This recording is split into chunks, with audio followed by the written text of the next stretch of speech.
Today we're going to talk about my most favorite tree ever.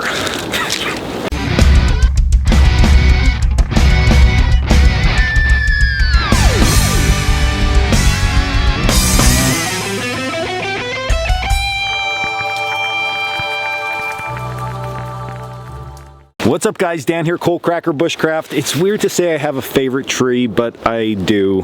I will admit it is the Tulip poplar or yellow poplar. This has been my arch enemy at the beginning of my bushcraft journey. I was like, these trees do not exist. I would go out with people, look for them, couldn't find them, and then one day I was like, wait a minute, that's a tulip poplar, there's a tulip poplar, there's one there, and then I got it. Now I got it. I'm on it. When I see one, I get a little bit excited because there's a lot of different uses for the tulip poplar. So when it comes to bushcrafting, tulip poplar is a very important tree for all of us to know and understand and be able to utilize.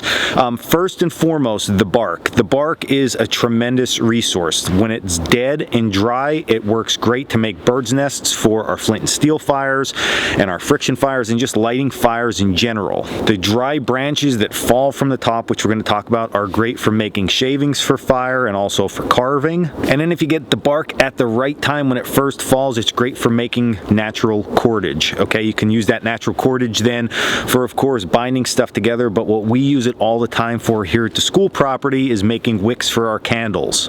And then if you have a lot of these trees, you can use live bark to make baskets, or as you've seen maybe in the past, my wigwam.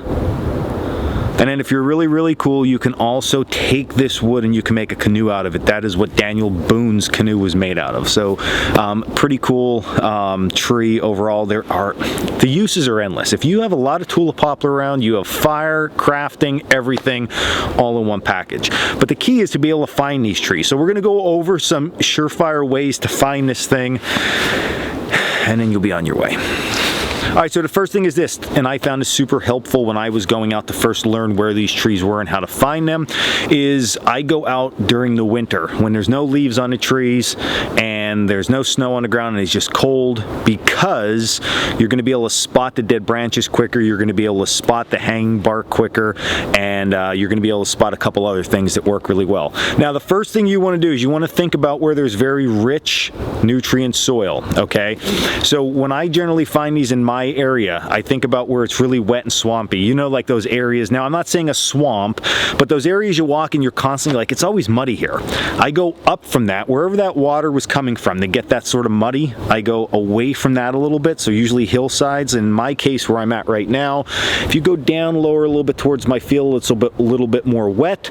I just move in the woods a little bit and they start to appear. So very rich, nutrient-rich soil is going to be your best bet for these. Now, once you get moving into an area, you're going to look around, okay? And you're going to look for antler colored, so like a very off-white, pale white looking branch. They're going to stand out like no other.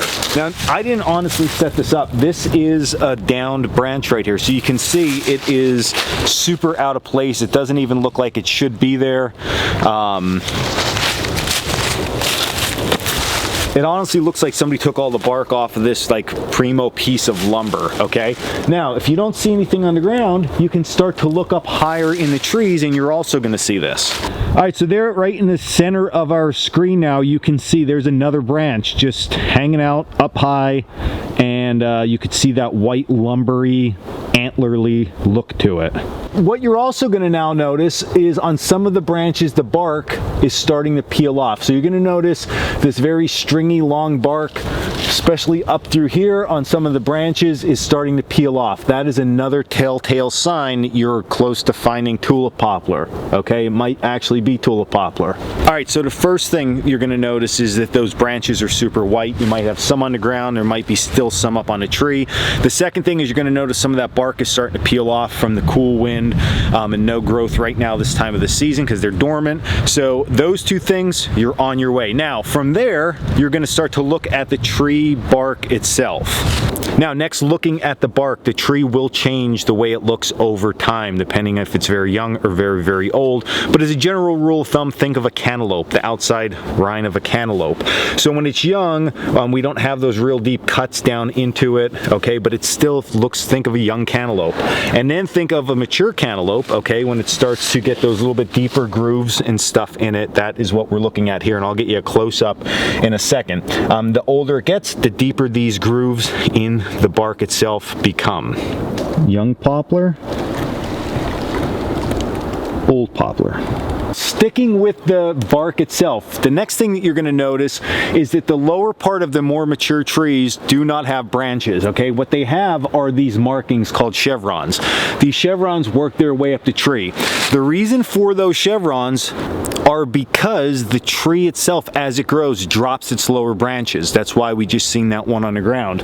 So it does that because the tulip poplar is the largest growing tree in the eastern woodlands, okay? So how it gets photosynthesis and beats out all the other trees is it grows extremely fast, it drops its lower branches so it doesn't have to deal with them, and it shoots right up. So these chevrons you are going to see all the way up.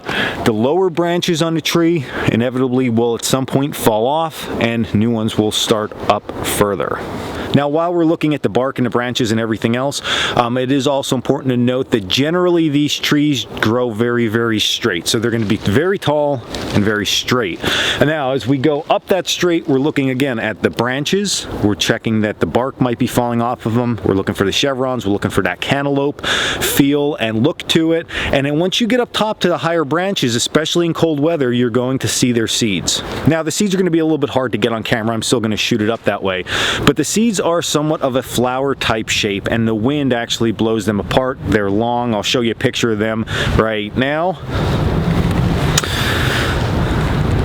But in the cold weather, you can look up and you're going to see the branches, and you're going to see those things on the branches. So if you see all of this stuff happening, you found yourself a tulip poplar. Most likely where there's one, there's more. I've very rarely found just one single tulip poplar without anything else around. On my property, where we have these tulip poplars, right down the trail a little bit, there's another one, and if you go the other direction, a fair bit, not real far, but maybe about 100 yards, they start back up. So tulip poplars, generally you're gonna find them in the same area with all these traits, and you're gonna be good to go. Okay, so if you can see those right where my finger is now, those things, they are the seed pods that are on the end of the poplar tree.